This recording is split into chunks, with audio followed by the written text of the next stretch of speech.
Hello, మీ ఇంట్లో చిన్నారికి 6 నెలలు నిండాయా? అయితే ఇప్పుడు ఘనాహారం మొదలు పెట్టాల్సిన టైం వచ్చేసిందనమాట.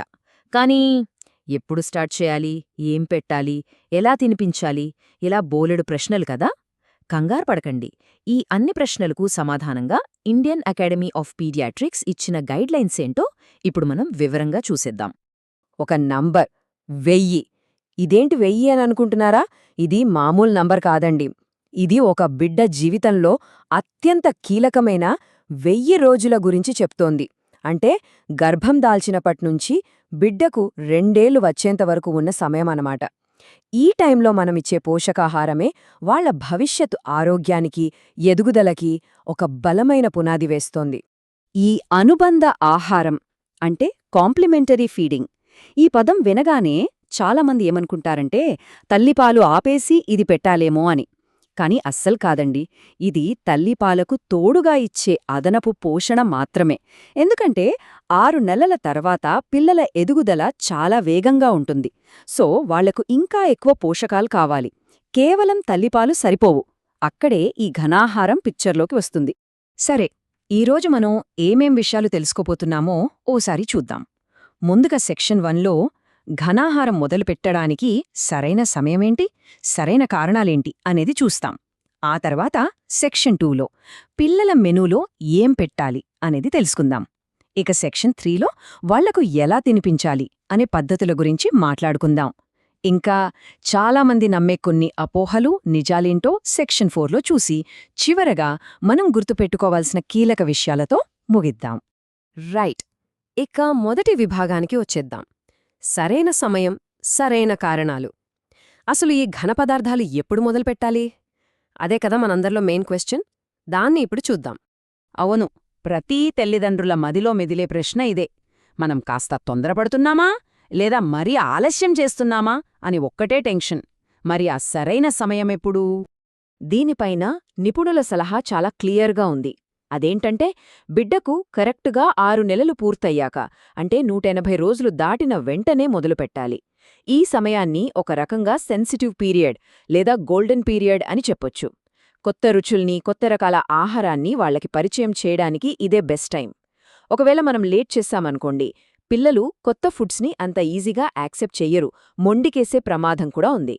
సరే, వయస్సొక్కటే కాదు, మీ బిడ్డ కూడా కొన్ని సిగ్నల్స్ ఇస్తోంది. వాళ్లు రెడీనా కాదా అని చెప్పడానికి. అవేంటో చూడండి. తల, మెడ నిలకడగా ఉంచుతున్నారా?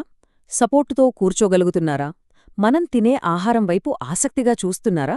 చేతికి దొరికినవి నోట్లో పెట్టుకుంటున్నారా? ముఖ్యంగా నోట్లో పెట్టింది బయటకు తోసేసే అలవాటు తగ్గిందా? ఇవన్నీ అమ్మా, నేను సాలిడ్ ఫుడ్కి రెడీ అని వాళ్లు మనకు చెప్పే సంకేతాలన్నమాట. ఓకే, ఎప్పుడు మొదలు పెట్టాలో ఒక క్లారిటీ వచ్చేసింది. మరిప్పుడు అసలు మ్యాటర్లోకొద్దాం. ఏం పెట్టాలి? పిల్లల మెనూలో ఏముండాలి, ఏవి అస్సలు పెట్టకూడదు? సెక్షన్ 2లో ఇప్పుడు ఆ విషయాలు చూద్దాం. చూడండి, సమతుల్య భోజనం అంటే ఏంటో ఇక్కడ మనకు చక్కగా అర్థమవుతుంది. అంటే ఒకే రకం ఆహారం కాకుండా ధాన్యాలు, కూరగాయలు, పండ్లు, ప్రోటీన్లు ఇలా అన్ని గ్రూపుల నుంచి కొంచెం కొంచెం కలిపి ఇవ్వాలి. అప్పుడే వాళ్ల ఎదుగుదలకి అవసరమైన అన్ని పోషకాలు సరిగ్గా అందుతాయి. ఈ టేబుల్ చాలా ముఖ్యం, జాగ్రత్తగా చూడండి. ఒకవైపు పెట్టాల్సిన ఆహారాలు, మరోవైపు పెట్టకూడనివి ఉన్నాయి. పెట్టాల్సినవేంటి? ఇంట్లో చేసిన కిచిడి, ఇడ్లీ, దోశ, మెత్తగా చేసిన పండ్లు, కూరగాయలు ఇలాంటివి.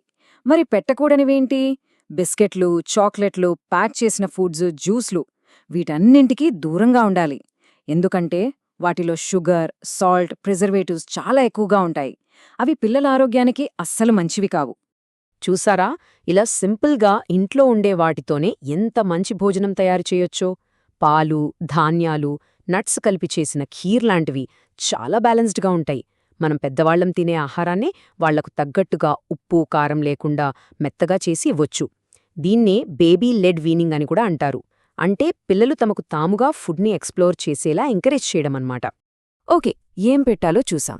ఇప్పుడు ఎలా పెట్టాలి?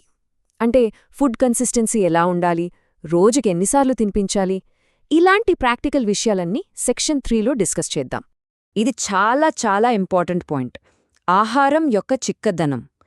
అది మరీ నీళ్లలా పల్చగా ఉండకూడదో, అలాగని మరీ గట్టిగా కూడా వద్దు. చెంచా మీద పెడితే నిలబడాలి, కానీ మెల్లగా జారాలి. ఎందుకంటే మరీ పల్చగా ఇస్తే కడుపు నిండుతుంది గాని కావాల్సినంత శక్తి, పోషకాలు అందము. ఈ టేబుల్ మనకు ఒక క్లియర్ గైడ్ లాంటిది. వయసు పెరిగే కొద్దీ ఫుడ్ క్వాంటిటీ, ఫ్రీక్వెన్సీ, టెక్స్చర్ ఎలా పెంచుకుంటూ వెళ్లాలో ఇది చూపిస్తుంది. చూడండి, 6 నుంచి 8 నెలలప్పుడు మెత్తటి గంజిలా రోజుకి 2-3 సార్లు ఇస్తాం. అదే 9 నుంచి 11 నెలలప్పుడు చిన్న చిన్న ముక్కలుగా రోజుకు 3 సార్లు భోజనం ప్లస్ 1-2 స్నాక్స్. ఇక ఏడాది దాటాక మనం తినే ఫ్యామిలీ ఫుడ్నే వాళ్లక్కూడా పెట్టొచ్చు. మనం ఎంత మంచి పోషకాహారం పెట్టినా పరిశుభ్రత పాటించకపోతే అంతా వృధా. సో హైజీన్ విషయంలో అస్సలు రాజీ పడొద్దు.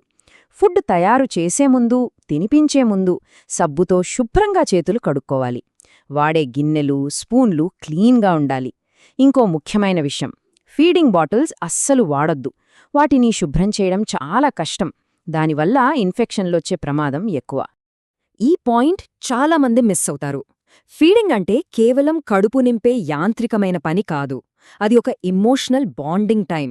వాళ్ల కళ్లలోకి చూస్తూ, వాళ్లతో మాట్లాడుతూ, ప్రోత్సహిస్తూ ప్రేమగా తినిపించాలి. దీన్నే రెస్పాన్సివ్ ఫీడింగ్ అంటారు.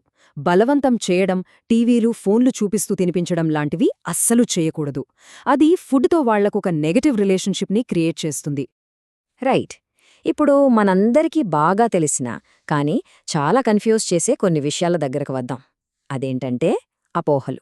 ఫుడ్ విషయంలో మనం తరచూ వినే కొన్ని మిత్స్ ఏంటి, వాటి వెనుకున్న ఫ్యాక్ట్స్ ఏంటో ఇప్పుడు క్లియర్ చేసుకుందాం. ఫస్ట్ మిత్, కొన్ని ఫుడ్స్ వేడి చేస్తాయి, కొన్ని చలవ చేస్తాయి. మామిడి పండు, గుడ్లు వేడి, అరటిపండు, పెరుగు చలవ, కాబట్టి పిల్లలకి పెట్టకూడదు అని అంటూ ఉంటారు. ఇది నిజమా? అస్సలు కాదు. ఇది కేవలం ఒక అపోహ. ఈ ఆహారాలన్నీ పిల్లల ఎదుగుదలకు చాలా అవసరం. వాటిలో వేరువేరు పోషకాలుంటాయి, కాబట్టి ఎలాంటి భయం లేకుండా పెట్టొచ్చు. ఇక రెండో అపోహ, నెయ్యి పెడితే అరగదు. బయట మార్కెట్లో దొరికే బిస్కెట్లు, సెర్లాక్ లాంటివి పెడితేనే బరువు పెరుగుతారు. ఇది కూడా పూర్తిగా తప్పండి. నిజానికి నెయ్యిలాంటి మంచి ఫ్యాట్స్ పిల్లలకి శక్తినివ్వడానికి చాలా అవసరం. ఇంట్లో మనం ప్రేమతో చేసే ఆహారంతో బయట దొరికే కమర్షియల్ ఫుడ్స్ ఎప్పటికీ పోటీ పడలేవు. So homemade is always best. చివరగా ఇండియన్ అకాడమీ ఆఫ్ పీడియాట్రిక్స్ చెప్పిన ఈ మాటలు మనం ఎప్పుడూ గుర్తుంచుకోవాలి. వాళ్ళేమంటున్నారంటే, మనం ఇప్పుడు జంక్ ఫుడ్ నిండిన ప్రపంచంలో ఉన్నాం. ఇక్కడ ఇంట్లో చేసుకునే సహజమైన, పోషకాలతో నిండిన ఆహారం కన్నా రసాయనాలు, ప్రిజర్వేటివ్స్ ఉన్న ఆర్టిఫిషియల్ ఫుడ్కే ఎక్కువ ప్రచారం జరుగుతోంది. మనం ఈ విషయంలో చాలా జాగ్రత్తగా ఉండాలి. ఓకే, ఇప్పటిదాకా మనం చాలా విషయాలు మాట్లాడుకున్నాం కదా, వాటన్నిటినీ ఒకసారి క్విక్గా రివైజ్ చేసుకుందాం. సింపుల్గా చెప్పాలంటే డూస్ అండ్ డోంట్స్ అంటే ఏం చెయ్యాలి, ఏం చెయ్యకూడదో చూద్దాం. ముందుగా చెయ్యాల్సినవి అంటే డూస్. 1. కరెక్ట్గా 180 రోజుల తర్వాత సాలిడ్ స్టార్ట్ చేయాలి. 2. కనీసం 2 ఏళ్ల వరకు తల్లిపాలు కంటిన్యూ చేయాలి. 3. ఎప్పుడూ ఇంట్లో చేసిన బ్యాలెన్స్డ్ ఫుడ్కే ప్రిఫరెన్స్ ఇవ్వాలి. 4. శక్తి కోసం కొద్దిగా నెయ్యి లేదా నూనె కలపాలి. చివరగా, ఇది చాలా ముఖ్యం, పిల్లల ఇష్టాన్ని గౌరవించాలి. బలవంతం అస్సలు చేయొద్దు.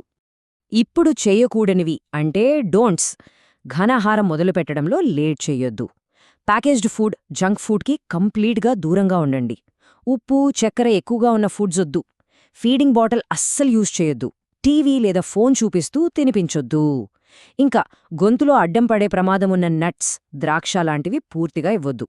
సో మనం గుర్తుపెట్టుకోవాల్సిందేంటంటే, ఈరోజు మనం తాజా ఇంట్లో చేసిన ఆహారం పెట్టడం, భోజన సమయాన్ని ఒక పాజిటివ్ ఎక్స్పీరియన్స్గా మార్చడం, ఇవన్నీ చిన్న విషయాలుగా అనిపించచ్చు, కానీ ఈ పునాదే వాళ్ళ జీవితాంతం ఉండే ఆరోగ్యకరమైన ఆహారపు అలవాట్లను నిర్మిస్తుంది. ఒక్కసారి ఆలోచించండి, ఈ మంచి అలవాట్లు వాళ్ళ భవిష్యత్తును ఎంత ఆరోగ్యంగా, సంతోషంగా మారుస్తాయో కదా.